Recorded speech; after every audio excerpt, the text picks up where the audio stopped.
على رسوله الكريم ونحن على ذلك لمن الشاهدين والشاكرين صدق الله مولانا العظيم. محترم سامعین کرام،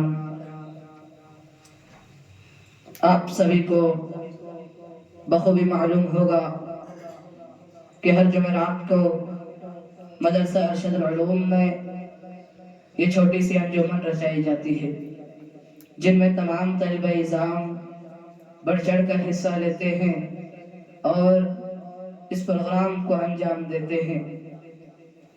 آج کا یہ پروگرام اور میرا موضوع سخن سیرت امام الانبیاء حضرت محمد مصطفیٰ صلی اللہ علیہ وسلم ہے. یہ وہ ذات ہے، یہ وہ ہستی ہے جس کے بارے میں ارشاد ربانی ہے. یہ وہ ہستی ہے جس کو جب اللہ تعالیٰ نے پیدا کرنا مقصود سمجھا تو سر سے لے کر پاؤں تک خصوصیات ہی خصوصیات نظر آئی، الف سے لے کر یا تک تعریفیں ہی تعریفیں نظر آئی. حضرت آمنہ فرماتی ہے کہ جب سے یہ بچہ میرے وطن میں آیا ہے، میرے پیٹ میں آیا ہے، میرے شکن میں آیا ہے، میں رات کی تاریکیوں میں سوتی ہوں تو یہ چاند یہ ستارے جھک کر عقیدت سے سلام پیش کرتے ہوئے نظر آتے ہیں. حضرت آمنہ فرماتی ہے جب سے یہ بچہ میرے وطن میں آیا ہے، میرے پیٹ میں آیا ہے، میرے سکن میں آیا ہے، میں اپنے سہیلیوں کے ساتھ کنویں میں پانی لانے جاتی ہوں تو کنویں کا پانی اچھل کر استقبال کرتے ہوئے نظر آتا ہے. حضرت آمنہ فرماتی ہے جب سے یہ بچہ میرے وطن میں آیا ہے، میرے پیٹ میں آیا ہے، میرے گود میں آیا ہے، میں مکہ کی پتھریلی زمین میں چلتی ہوں تو مکہ کی پتھریلی زمین پھولوں کی طرح محسوس کرتی ہوں. حضرت عبد المطلب فرماتا ہے بیٹی بتا تو صحیح تیرا بدن اتنا مہکتا کیوں ہے، اتنا چہکتا کیوں ہے، تو اتنی اچھی عطر لائی کہاں سے، ارے لگائی کہاں سے؟ حضرت آمنہ کا جواب سنیے.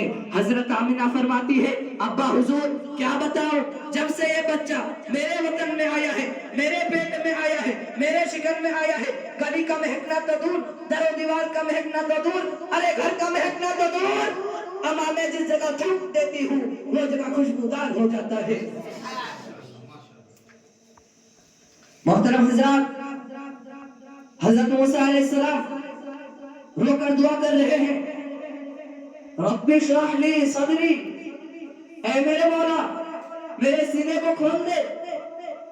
پر اللہ تعالیٰ نے ہمارے نبی کو بن مانگے عطا فرمایا الم نشرح لک صدرک، میں نے آپ کے سینے کو کھول دیا. حضرت موسیٰ علیہ السلام دعا کر رہے ہیں، کہہ رہے ہیں یسر لی امری، کہ میرا کام آسان کر دے. اللہ تعالیٰ فرماتے ہیں وَوَضَعْنَا عَنْكَ وِزْرَكَ، کہ اے میرے نبی میں نے آپ کا بوجھ ہٹا دیا. حضرت موسیٰ علیہ السلام فرماتے ہیں وَجَعَلْ لِي لِسَانَ صِدْقِ فِي الْآخِرِينَ، کہ بعد لوگوں میں مجھے اونچا کر دے. لیکن اللہ تعالیٰ کی شان دیکھیے، اللہ تعالیٰ نے ہمارے نبی کو بن مانگے عطا فرمایا وَرَفَعْنَا لَكَ ذِكْرَكَ، کہ میں نے بعض لوگوں میں آپ کو بلند کیا.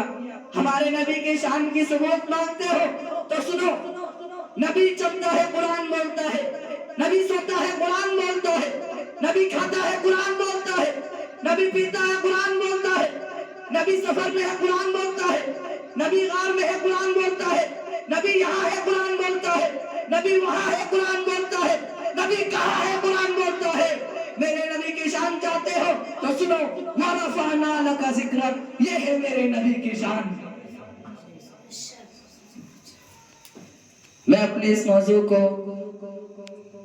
انہی چند باتوں میں ختم کرتا ہوں کیونکہ وقت بہت کم ہے اور بعض لوگوں کا بھی تقریر کرنا باقی ہے، اس لیے انشاءاللہ آئندہ موقع ملی تو اور اچھی طرح سے بولنے کی کوشش کروں گا.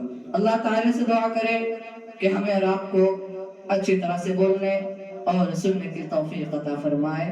وآخر دعوانا ان الحمد للہ رب العالمین.